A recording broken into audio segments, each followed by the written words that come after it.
I'm 81 years old and I'm about to tell you something I wish someone had told me 50 years ago. My marriage didn't end because of one big betrayal or dramatic fight.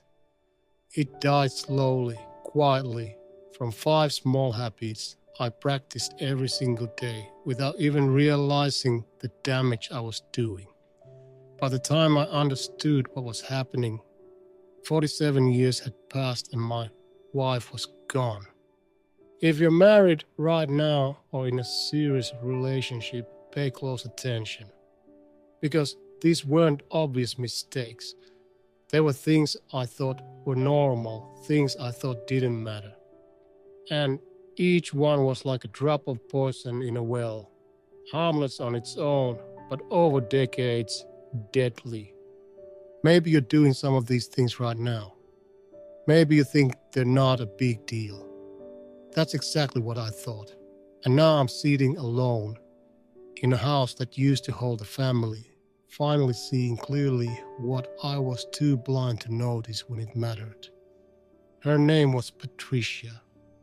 We married when I was 29 and she was 27. She was brilliant, funny, the kind of woman who could light up a room just by walking into it. I loved her. I really did. But love isn't enough if you're slowly killing it with your daily choices. And that's exactly what I did. The first habit started so innocuously, I didn't even recognize it as a problem. I stopped saying thank you, not all at once. It happened gradually over the first few years of marriage. At first, I thanked Patricia for everything, for cooking dinner, for picking up my dry cleaning, for remembering my mother's birthday. But as time went on, those things became expected, routine, and I stopped acknowledging them. She'd make my favorite meal and I'd just sit down and eat. She'd do the laundry and I'd pull clothes from the drawer without a word. She'd handle 1,000 small tasks that kept our life running smoothly and I'd take it all for granted. I thought that's what marriage was, a partnership where you didn't need to constantly acknowledge every little thing. We were a team. Why would I thank her for doing her part? But here's what I didn't understand then. Gratitude isn't just politeness, it's recognition. It's saying, I see what you're doing, I notice, I appreciate you. And when I stopped saying thank you, I stopped seeing her. She became part of the furniture. Her efforts became invisible. And slowly, she started to feel invisible too. I remember once, must have been 15 years in, she made this elaborate Sunday dinner. Roast potatoes, vegetables, pie from scratch. She'd spent hours on it. I ate it, said it was good, and went to watch television. She stayed in the kitchen cleaning up alone. I didn't help, didn't offer, didn't thank her for the effort. It didn't even occur to me. And when I think about that now, about how small it would have been to just say, thank you, that was wonderful, let me help you clean up, it breaks something in me. The second habit was worse. I stopped asking questions, real questions. Questions about her life, about what was going on inside her head and heart. In the beginning, I wanted to know everything. What she thought about, what she dreamed about, what made her happy or sad or angry. But somewhere along the way, I stopped being curious. Our conversations became transactional. What's for dinner? Did you pay the electric bill? What time is your appointment? I talked to her like she was my assistant, not my wife. And she tries sometimes to tell me about her day, about something she'd read or thought about, and I'd give her half my attention while watching TV or reading the paper. Patricia had this whole inner world I stopped exploring. She had fears I never asked about, dreams I never heard, opinions I never sought, and over time she stopped sharing. Why would she? I'd made it clear I wasn't really interested. I'd made it clear that maintenance questions were all I had time for. The distance this created was invisible but vast. We'd sit together in the same room and be miles apart. She'd be thinking her thoughts, feeling her feelings, and I had no idea what any of them were. I'd become a stranger living with another stranger, both of us just going through the motions. The third habit nearly destroyed her, though I didn't see it for decades. I criticized freely, but praised rarely. If something went wrong, I'd point it out. If dinner was late, I'd mention it. If the house wasn't quite clean enough, I'd notice. But when things went right, when she did something well, silence. I thought that was understood. Why would I need to say she did a good job?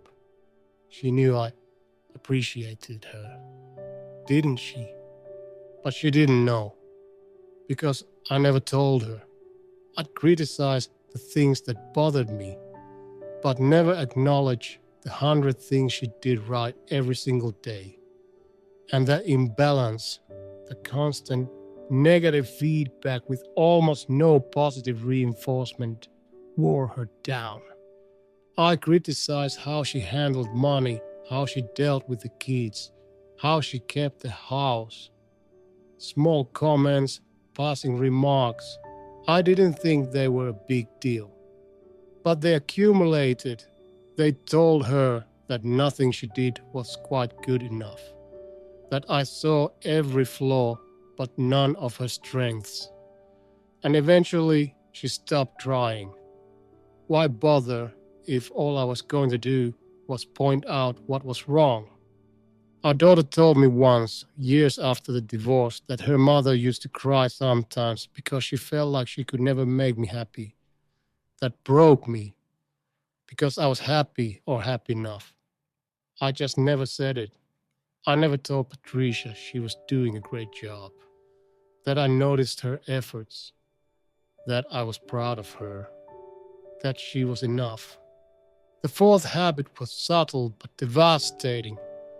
I stopped touching her, not sexually, though that faded too. I mean the small touches, the hand on her back as I passed, the kiss goodbye, the hug for no reason, the physical affection that says, I'm here, I care, you matter to me. In the beginning, we were always touching, holding hands, sitting close. Little moments of connection throughout the day, but life got busy.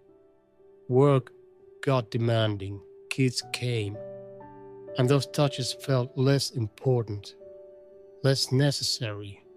Sometimes I was just too tired. Sometimes I was distracted. Sometimes I just forgot. But Patricia needed that physical connection. Everyone does. It's how we feel loved, how we stay bonded. And when it disappeared, something essential disappeared with it. We became roommates instead of lovers. We'd pass each other in the hallway without even brushing shoulders. We'd sit on opposite ends of the couch. We'd go days without any physical contact at all. I didn't notice, or I noticed and didn't think it mattered. But it mattered to her. It mattered enormously. And she started to feel rejected, unwanted, alone even when I was right there. I robbed her of intimacy and didn't even realize I was doing it. The fifth habit was the worst. And it took me the longest to recognize. I stopped defending her. not from strangers or obvious threats. I stopped defending her from my own family, from my mother's cutting comments, from my sister's passive aggressive remarks, from the small slights and criticisms that came from my side of the family. My mother never thought Patricia was good enough for me. She'd make comments about Patricia's cooking, her housekeeping, her parenting, little digs disguised as concern or humor. And I'd sit there and say nothing. Or worse, I'd laugh along. I'd let my mother criticize my wife right in front of me, and I'd stay silent because I didn't want to cause a scene, because I didn't want to upset my mother, because I was a coward. Patricia needed me to stand up for her, to draw a line and say, "That's my wife, you don't talk about her that way." She needed to know I had her back, that I was on her team first before anyone else, including my own mother. But I failed her over and over again. I chose peace with my family over loyalty to my wife, and she noticed. She felt the betrayal every single time. She'd look at me after this incident with hurt in her eyes, and I'd pretend not to see it. I'd tell her she was being too sensitive, that it wasn't a big deal, that she was overreacting. I gaslit her into thinking her pain didn't matter, that defending her would have been making a mountain out of a molehill. But it did matter. It mattered more than almost anything else. And my refusal to protect her, to choose her, to make her the priority, told her she couldn't count on me, that I wasn't really hers, that when it came down to it, she was on her own. These 5 habits, these 5 small daily choices, they accumulated over 47 years until our marriage was hollow. We still lived together, still shared a life, but there was no real connection left. Just obligation and routine. Patricia left when I was 76. She'd had enough. Enough of being taken for granted. Enough of being ignored. Enough of being criticized without being celebrated. Enough of physical and emotional distance. Enough of not being defended. She was 74 years old, and she decided she'd rather spend whatever time she had left alone than feeling alone next to someone. I was shocked when she left. I thought we were fine. I thought we made it through the hard parts and were just coasting into old age together. But we weren't fine. We'd been dying for decades, and I was the only one who didn't notice. Here's what I know now. Marriage dies from 1,000 small cuts, not one big wound.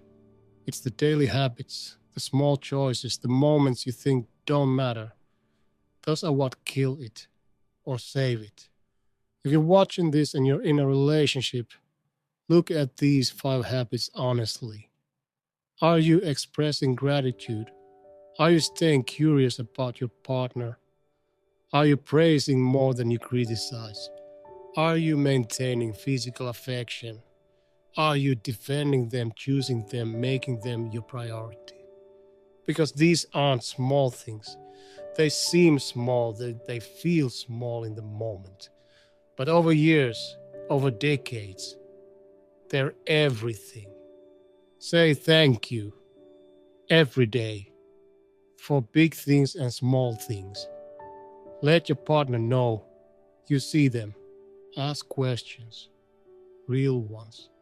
Stay curious about who they are, what they think, what they need. Don't stop learning about them. Praise them. Notice what they do well. Acknowledge their efforts. Tell them they're enough, that they're doing a good job, that you're proud of them. Touch them often, casually, affectionately. Physical connection is oxygen for intimacy. Don't let it disappear. Defend them. Choose them first. before your parents, your siblings, your friends. Make it clear to everyone, including them, that they're your priority. These things take almost no time, almost no effort, but they require intention. They require you to be present, to pay attention, to care enough to act on that caring every single day. I didn't do these things. I let them slide. I thought that they were optional, supplementary, the kind of things you do when you have extra energy but can skip when you don't. I was wrong. They weren't optional. They were essential. And their absence killed my marriage as surely as if I'd betrayed Patricia in some dramatic way. I'm 81 years old and I live alone now. Patricia is still alive. She's found happiness, I think. Peace, certainly. She has friends, hobbies, a life that doesn't include me. And I'm glad for her. But I'll spend whatever time I have left carrying the weight of understanding too late.